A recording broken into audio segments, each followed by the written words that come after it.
the Science Learning Centre North East, CPD trainer Deborah Herridge is infesting the garden with multicoloured woolen caterpillars. For her delegates, it's not an infestation, but an investigation. Part of her course, helping teachers learn to use the new APP criteria for science. Counting caterpillars is an investigation I use with younger children, and it takes them outdoors.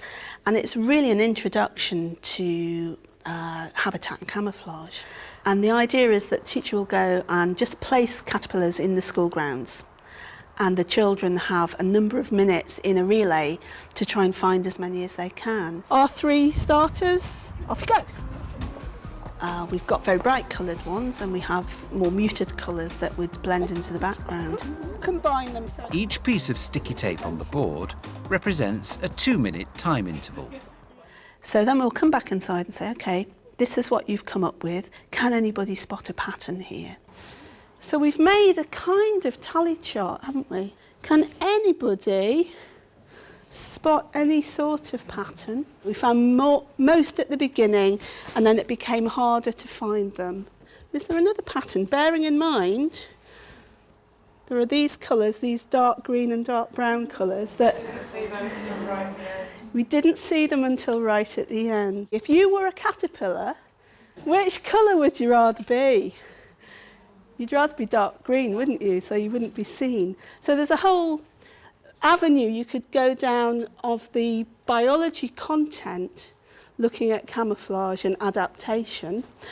So there's that factual element to which colour caterpillar would you like to be, you know, and they might say, oh, we'd like to be the sparkly pink one. Well, you get eaten pretty quickly, so it might be better off. You might be better off to be, you know, one of the brown ones. The Counting Caterpillars investigation is just one of the exercises Deborah uses to help demonstrate to teachers that using APP in science is doable, and in fact, the structures could already be in place. If we then turn the board around through 90 degrees, they've turned their tally chart into a pictogram. What's it now?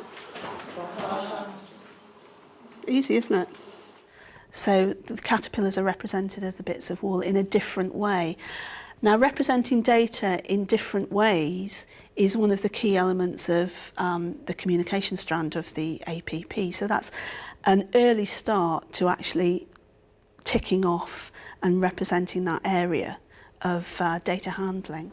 The counting caterpillars is always a revelation when you turn the board around, because there's that, oh, sort of moment. And I love that, because it is that simple.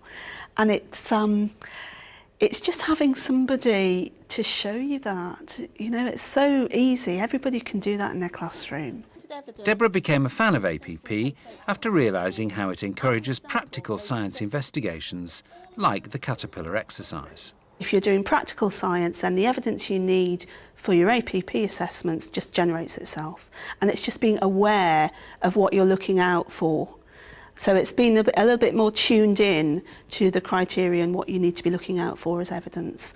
If you're a teacher who's not doing any practical work, then you're going to find it a little trickier, because the APP guidelines are based on practical science and enquiry. It was quite a good tool to introduce fair testing and measuring. How excited the children would be actually going outside and hands-on and digging and being able to find things, hopefully. So. This morning when I came, I was quite full of trepidation actually about APP, and now I feel quite reassured.